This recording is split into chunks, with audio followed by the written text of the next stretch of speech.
Pemirsa, mengapa perilaku keji ini bisa terjadi dan apakah pembunuhan ini berhubungan erat dengan kasus KDRT sebelumnya atau ini persoalan psikologis pelaku terhadap manajemen emosinya saja? Analisanya kita akan tanyakan langsung ke pakar psikolog forensik Reza Indragiri. Mas Reza. Mas Reza, selamat pagi. Selamat pagi, Assalamualaikum.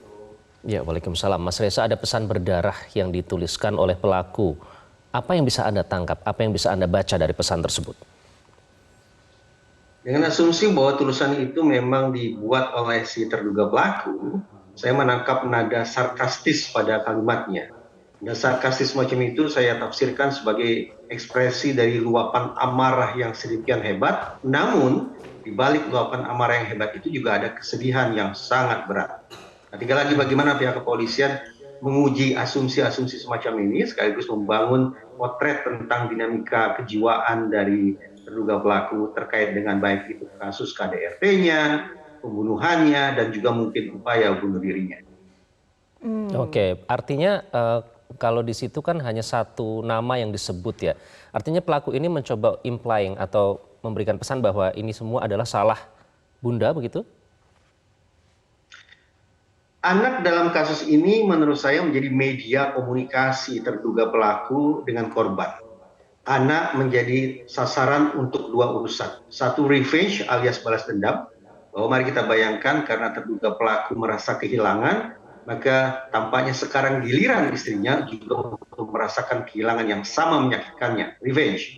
Dan komunikasi yang kedua, yaitu istilahnya dalam psikologi forensik adalah displacement. Bagaimana si terduga pelaku ini sesungguhnya ingin mengekspresikan kebenciannya, amarahnya, kesedihannya, atau perasaan-perasaan negatif lainnya ke arah korban yang sejati, yaitu istri.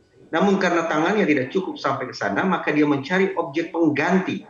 Objek pengganti siapa? Ya pihak yang paling mudah untuk dia viktimisasi adalah pihak yang berada dalam penguasaannya. Siapa lagi kalau bukan empat darah dagingnya sendiri. Nah, dengan revenge dan displacement sebagai tema utama komunikasi itulah menurut saya peristiwa ini tampaknya dilatar belakangi oleh motif emosional bukan motif instrumental. Anak sebagai objek pengganti, tapi Mas Reza saya mau ajak pemirsa juga kita dengarkan apa pernyataan yang disampaikan oleh Kepala Rumah Sakit Polri Kramat Jati ini seputar anak, kondisi dari anak korban. Kecurigaan adanya lebam pada daerah mulut dan daerah hidung.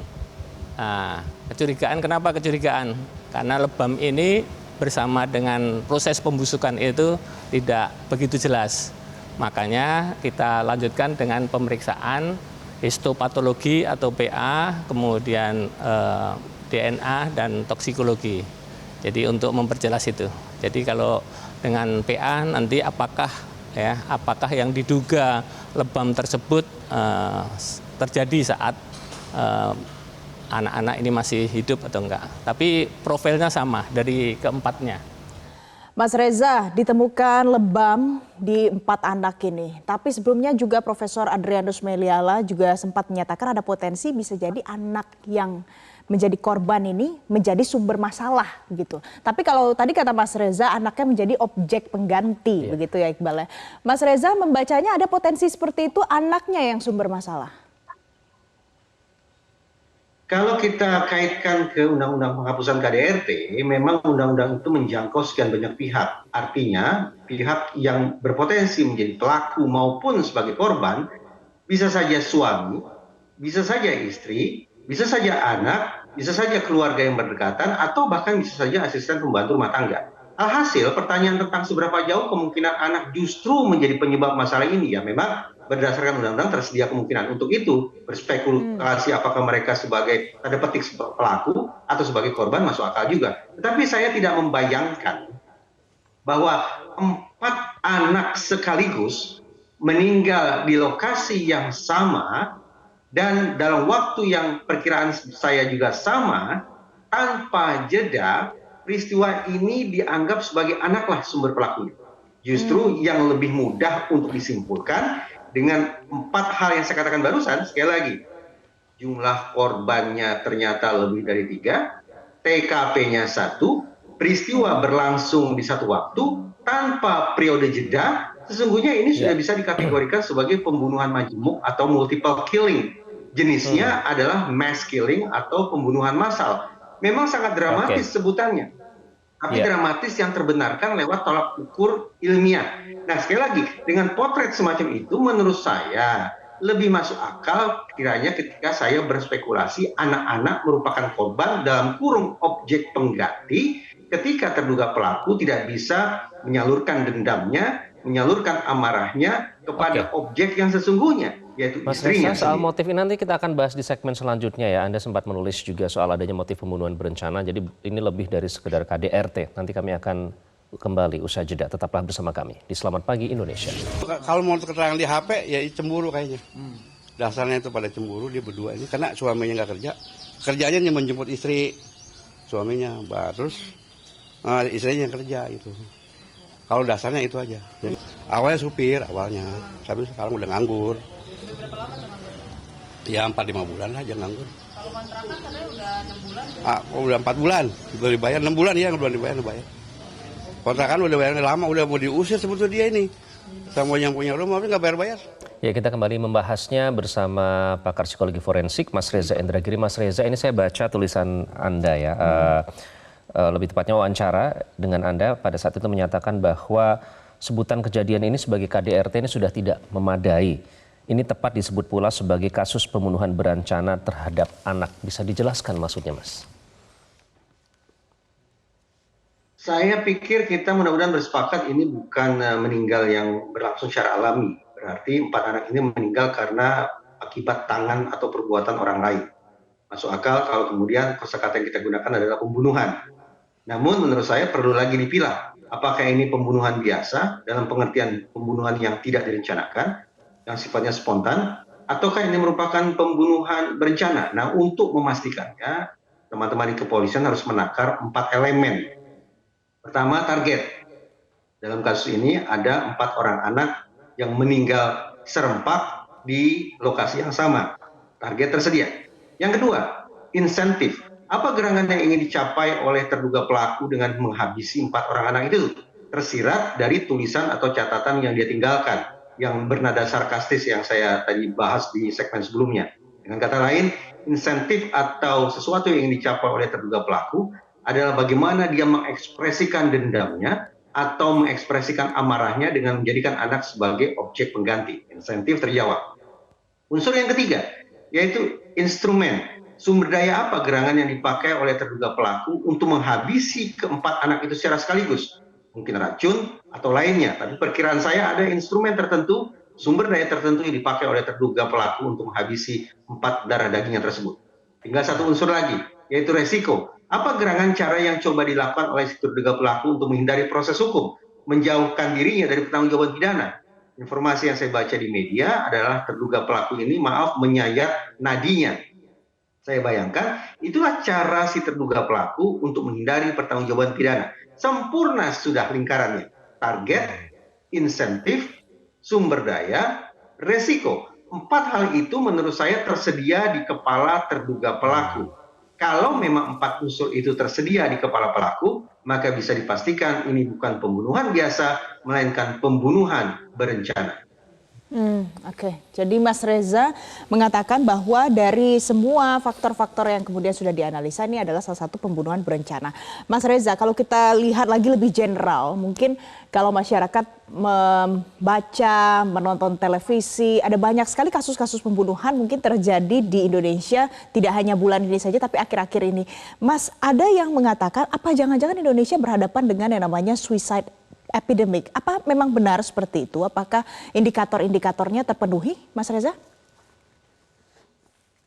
Sebetulnya sejak 2 atau 3 bulan pertama ketika pandemi COVID-19 mewabah di seluruh muka bumi, WHO langsung mengirimkan tanda petik peringatan bahwa kita pada tahun-tahun yang akan datang akan berfokus pada mencegah penyebaran virus. Artinya kita akan berfokus pada kesehatan fisik. Tapi dikhawatirkan pada saat yang sama kita mengabaikan pentingnya kesehatan mental. Padahal datangnya pandemi COVID-19 membuat pola hidup kita 180 derajat berbalik arah.